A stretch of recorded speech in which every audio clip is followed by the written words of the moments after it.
నమస్తే Telangana, welcome to T news. నేను మమతా. ముందుగా బులెటిన్లో హెడ్లైన్స్. ఖమ్మం జిల్లాలో అర్ధరాత్రి బీఆర్ఎస్ నేత ఇంటూరి శేఖర్ అరెస్ట్. పీఎస్ ఎదుట గులాబీ శ్రేణుల ఆందోళన. సాగునీటి శాఖలో రాజీనామాలపై ప్రకంపనలు.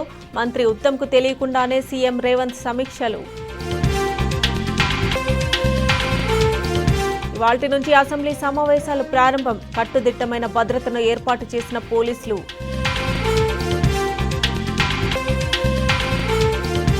బీఆర్ఎస్కు ఉద్యమాలు, నిర్బంధాలు కొత్త కాదు. కృష్ణా ప్రాజెక్టులపై రాజీ లేని పోరాటం చేస్తామన్న హరీష్ రావు.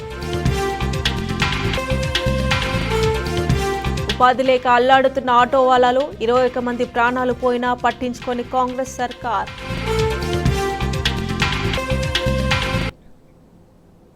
ఇక బులెటిన్ అప్డేట్ చూస్తే, కాంగ్రెస్ ప్రభుత్వ హయాంలో ప్రతిపక్ష పార్టీల లీడర్లపై వేధింపులు రోజురోజుకు పెరిగిపోతున్నాయి.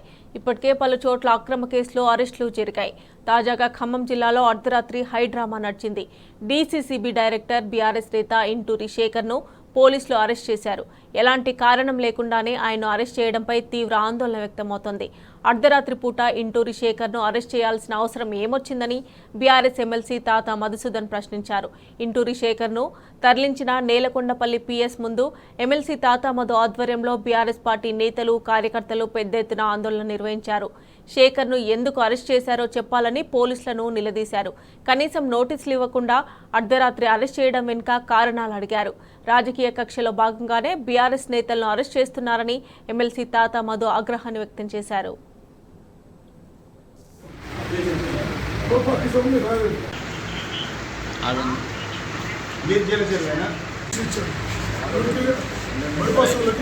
కాంగ్రెస్ పార్టీ ఈ రాష్ట్రంలో అధికారంలోకి వచ్చి 60 రోజులు కూడా కావటం లేదు. కోతికి గనక కొబ్బరి చిప్ప దొరికినట్టు వాళ్ళ పరిపాలన ఉంది. బీఆర్ఎస్ పార్టీ నాయకుల మీద, కార్యకర్తల మీద అక్రమ కేసులు బనాయించి, బీఆర్ఎస్ పార్టీ నాయకుల్ని, కార్యకర్తలను బెదిరించి ఏదో బీఆర్ఎస్ పార్టీని రాష్ట్రంలో లేకుండా చేస్తామనేటువంటి ఒక భ్రమంలో కాంగ్రెస్ పార్టీ నాయకులు ఉన్నారు. ఈరోజు డీసీసీబీ డైరెక్టర్గా ఉన్నటువంటి ఇంటూరి శేఖర్ని, అట్లాగే మా గతంలో మన జీలచెరువు వెంకటేశ్వర స్వామి ట్రస్ట్ బోర్డు మెంబర్స్గా ఉన్న ముగ్గురిని అరెస్ట్ చేసి తీసుకొని రావటం జరిగింది. ఎందుకు అరెస్ట్ చేశారనేది పోలీసులకు తెలియదు, లేదా అరెస్ట్ చేసిన వాళ్ళకి తెలియదు. వాళ్ళ మీద ఇంతవరకు ఒక నోటీస్ ఇవ్వలేదు, ఎఫ్ఐఆర్ కాపీ ఇవ్వలేదు. ఇప్పుడు వచ్చి మేము అడుగుతుంటే ఎఫ్ఐఆర్ కాపీ ఏదంటే తయారవుతుంది అంటున్నారు.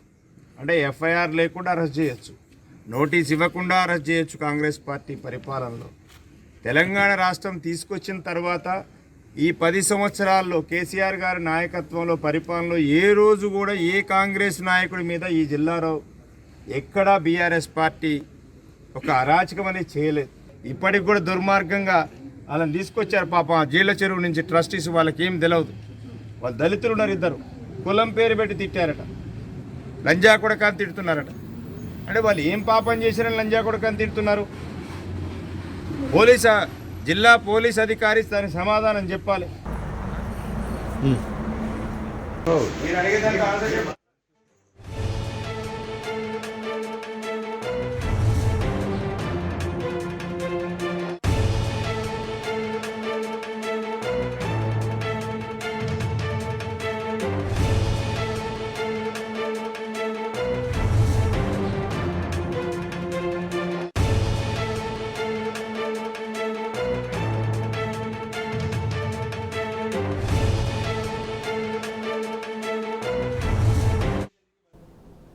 కృష్ణా ప్రాజెక్టులు కేంద్రానికి అప్పగింతపై అధికార పార్టీలో వేడి రాజుకుంటుంది. మంత్రి ఉత్తమ్కు తెలియకుండానే సీఎం రేవంత్ కనుసన్నల్లోనే ప్రాజెక్టులను కేంద్రానికి అప్పగించారన్న ప్రచారం జరుగుతోంది. ప్రాజెక్టుల విషయంలో మినిట్స్ వచ్చిన 10 రోజులకు ఒప్పుకోబోమని రేవంత్ సర్కార్ లేఖ రాయడమే అందుకు నిదర్శనమన్న వాదన వినిపిస్తోంది.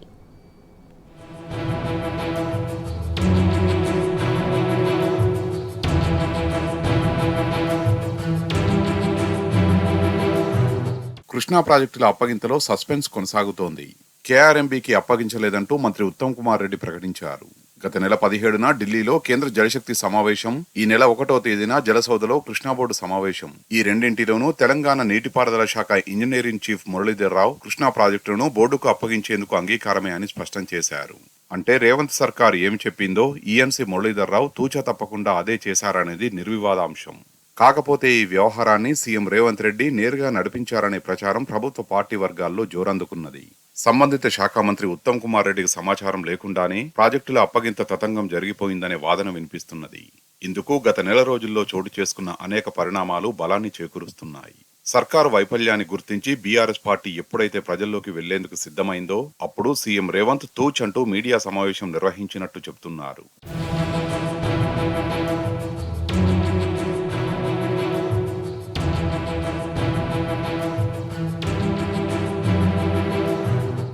కేంద్ర జలశక్తి శాఖ కృష్ణానది యాజమాన్య బోర్డు సమావేశాన్ని గత నెల 17వ తేదీన నిర్వహించింది.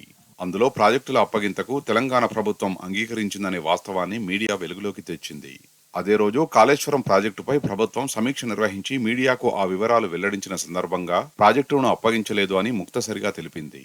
కానీ ఆ మరుసటి రోజే అంటే 19వ తేదీన కేంద్ర జలశక్తి శాఖ సమావేశం మినిట్ను అధికారికంగా తెలుగు రాష్ట్రాల ఈఎన్సీలకు పంపింది.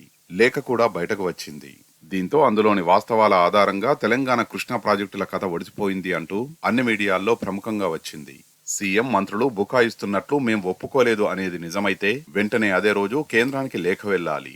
కానీ రేవంత్ ప్రభుత్వం కేంద్రానికి పంపినట్టు చెప్తున్న లేఖ 27వ తేదీన రూపొందించారు. దానిని 29వ తేదీన కేంద్ర జలశక్తి శాఖకు పంపారు. అంటే అధికారికంగా కేంద్రం తెలంగాణ ఒప్పుకున్నది అని మినిట్స్ లో వెల్లడించిన 10 రోజులకు గాని రాష్ట్ర ప్రభుత్వం అధికారికంగా స్పందించలేదు.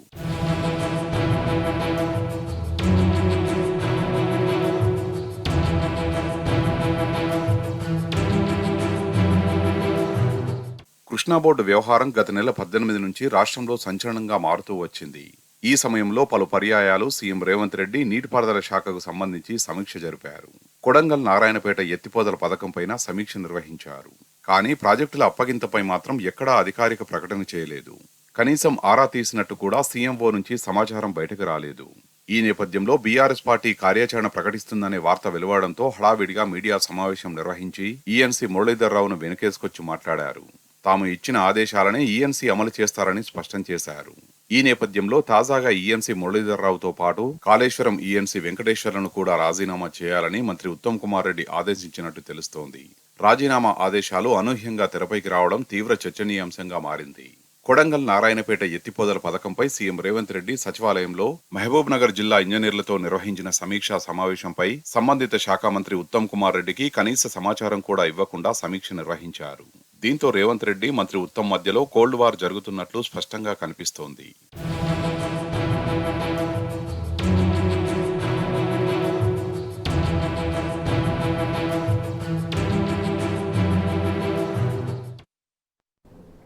రాష్ట్రంలో సాగునీటి శాఖలో భారీ మార్పులు చోటు చేసుకున్నాయి. ప్రభుత్వ నిర్వాకానికి 2 అధికారులు బలయ్యారు.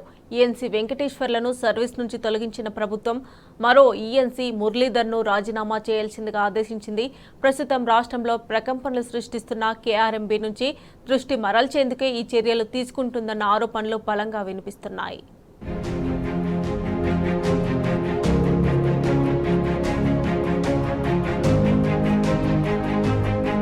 రాష్ట్ర సాగునీటి శాఖలో కేఆర్ఎంబీ అంశం ప్రకంపనలు సృష్టిస్తోంది. ఒకవైపు ప్రజలు ప్రతిపక్షాల నుంచి కేఆర్ఎంబీపై ప్రశ్నల వర్షం కురుస్తుంటే ఏం చేయాలో తెలియని ప్రభుత్వం సాగునీటి శాఖలో పనిచేసే ఈఎన్సీలపై తన ప్రతాపాన్ని చూపెట్టింది. నీటిపారుదల శాఖలోని 2 ఇంజనీరింగ్ చీఫ్లపై చర్యలకు ప్రభుత్వం సిద్ధమైంది. ఇప్పటికే ఈఎన్సీ ఎన్ వెంకటేశ్వర్లను సర్వీస్ నుంచి తొలగించిన ప్రభుత్వం మరో ఈఎన్సీ మురళీధర్ను రాజీనామా చేయాల్సిందిగా ఆదేశించింది. ఈ మేరకు ఇరిగేషన్ శాఖ కార్యదర్శి రాహుల్ బుజ్జా ఉత్తర్వులు జారీ చేశారు. మేడిగడ్డ బరాజుపై నిపుణులు ఇచ్చిన కమిటీ నివేదిక ఆధారంగా ఈ చర్యలు తీసుకున్నట్టు తెలిపారు.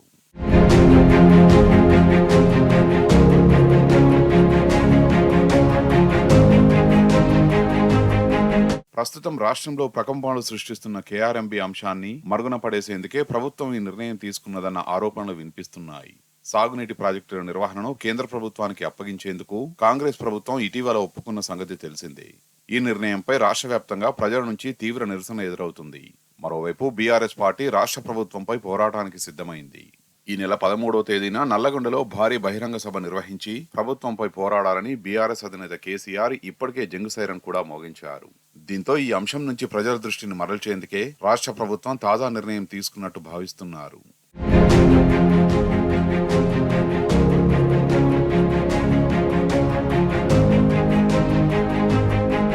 వాస్తవానికి మేడిగడ్డ బరాజ్ కుంగినప్పటి నుంచి కాంగ్రెస్ పార్టీ ఈఎన్సీలపై తీవ్ర ఆరోపణలు చేసింది. తాము అధికారంలోకి రాగానే చర్యలు తీసుకుంటామని ప్రకటించింది.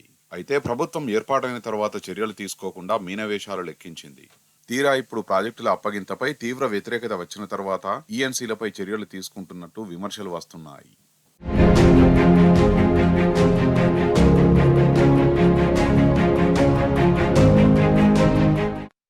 ఏపీ అక్రమ ప్రాజెక్టులపై ఆది నుంచి బీఆర్ఎస్ యుద్ధమే చేసింది. 10 ఏళ్లుగా బీఆర్ఎస్ ప్రభుత్వం విరామం లేకుండా పోరాడింది. కేంద్ర జలశక్తి శాఖతో పాటు కేఆర్ఎంబీ దృష్టికి పదే తీసుకెళ్లింది. న్యాయస్థానాలు ఎన్జీటీని ఆశ్రయించింది. ఎపెక్ కౌన్సిల్ సమావేశం, పీఎంఓ రివ్యూలు, ఇతర వేదికల ద్వారా ఏపీ అక్రమాలను నిలువరించేందుకు బీఆర్ఎస్ విశ్వ ప్రయత్నాలు చేసిందని జలవనరుల నిపుణులు తేల్చి చెబుతున్నారు.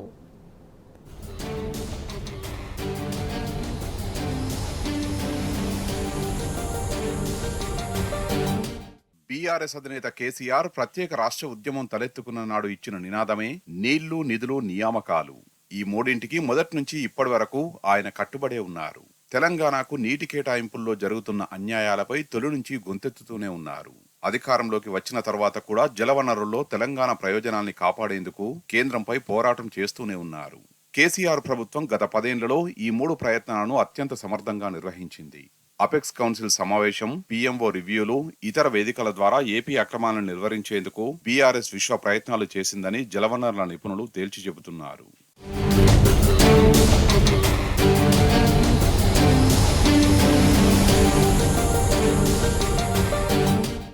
ఏపీలో నిర్మిస్తున్న అక్రమ ప్రాజెక్టులపై కేసీఆర్ ప్రభుత్వం 2017 నుంచే పోరాటం చేసింది.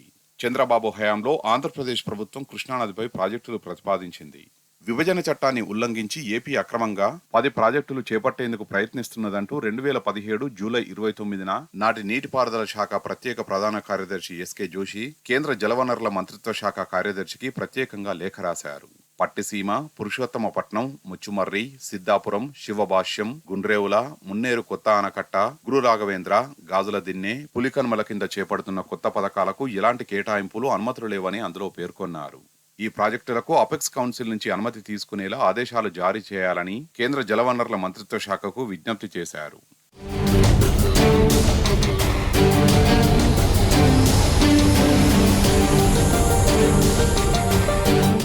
2020 అక్టోబర్ 2న అప్పటి సీఎం కేసీఆర్ కేంద్ర జలవనరుల శాఖ మంత్రి గజేంద్ర సింగ్ షెకావత్ కు 14 పేజీల లేఖ రాశారు.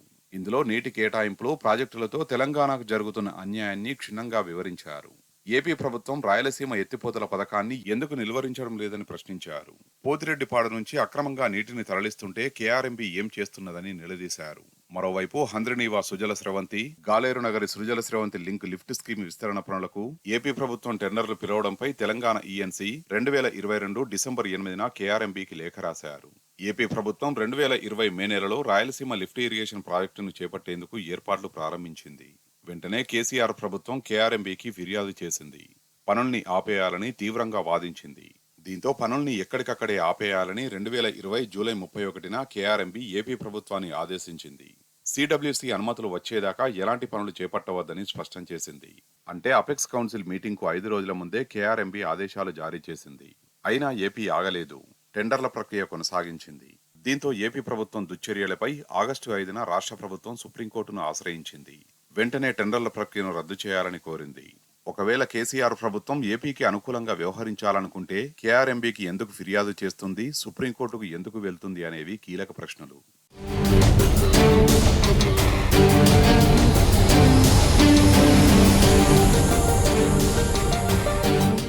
రాయలసీమ లిఫ్టుపై నేషనల్ గ్రీన్ ట్రిబ్యునల్లో కూడా తెలంగాణ బలంగా వాదనలు వినిపించింది. కేఆర్ఎంబీ నామమాత్రంగా ఉన్నదని, పనులు జరుగుతున్నా పట్టించుకోవడం లేదని, కనీసం ఆ ప్రాంతానికి వెళ్లి పరిశీలించడం లేదని వాదించింది. దీంతో ఒక దశలో ఎన్జీటీ ఏపీ ప్రభుత్వం కేఆర్ఎంబీపై తీవ్ర ఆగ్రహం వ్యక్తం చేసింది. ఏపీసీఎస్ ను జైల్లో పెడతామని 2021 జూన్ 26న హెచ్చరించింది. వెంటనే కేఆర్ఎంబీ అధికారులు వెళ్లి పనులు పరిశీలించాలని ఆదేశాలు జారీ చేసింది.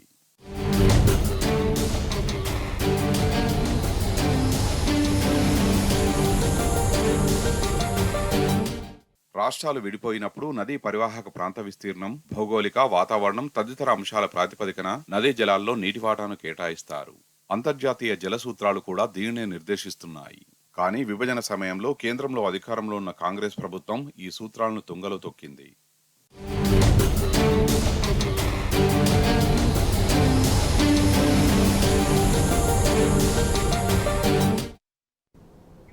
శాసనసభ బడ్జెట్ సమావేశాలకు సర్వం సిద్ధమైంది.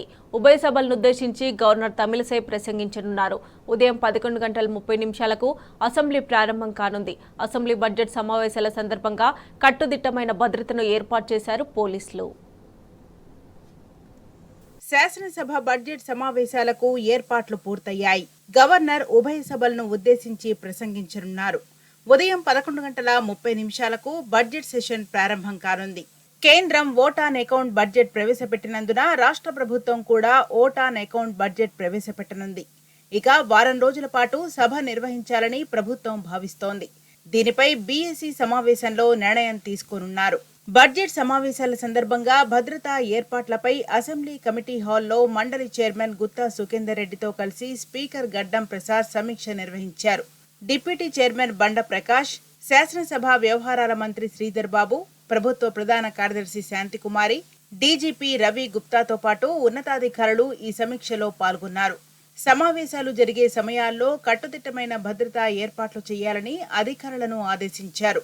ధర్నాలు, ర్యాలీల విషయంలో ఆలోచించి నిర్ణయం తీసుకోవాలని సూచించారు. శాసనసభ సమావేశాల సమయంలో అన్ని విభాగాలను కోఆర్డినేట్ చేసేందుకు, సభ్యులకు త్వరగా సమాధానాలు అందించేందుకు ఒక సీనియర్ ఐఏఎస్ అధికారిని నియమించాలంటూ సీఎస్ శాంతికుమారిని మంత్రి శ్రీధర్ బాబు ఆదేశించారు. ఈ సమావేశాల్లో మంత్రులకు సబ్జెక్టుల వారీగా బాధ్యతలను ఇస్తున్నామని, సభ్యుల ప్రశ్నలకు వీలైనంత త్వరగా సమాధానాలు అందేలా చర్యలు తీసుకోవాలని సూచించారు. ప్రోటోకాల్ విషయంలో తప్పిదాలు జరగవద్దని చెప్పారు. మరోవైపు అసెంబ్లీ ప్రాంగణంలోని మండలి షిఫ్టింగ్ పనులు త్వరగా జరిగేలా చర్యలు తీసుకోవాలన్నారు మండలి చైర్మన్ గుత్తా సుఖేందర్ రెడ్డి. ప్రభుత్వం దీనిపై త్వరగా చర్యలు చేపట్టాలని కోరారు. శాసనసభ వ్యవహారాల మంత్రి తోడ్పాటు అందించాలని అన్నారు. దీనిపై స్పందించిన శ్రీధర్ బాబు మండలి షిఫ్టింగ్ పనులు వేగవంతం చేస్తామని చెప్పారు. షిఫ్టింగ్లో సమస్యలుంటే వెంటనే పరిష్కరించాలని చీఫ్ సెక్రటరీ, అసెంబ్లీ సెక్రటరీని శ్రీధర్ బాబు ఆదేశించారు. కొత్త సభ్యుల కోసం సమావేశాల తర్వాత 2 రోజుల ఓరియంటేషన్ కార్యక్రమం ఏర్పాటు చేస్తామని తెలిపారు. ఇవి bulletin updates. Keep watching tea news.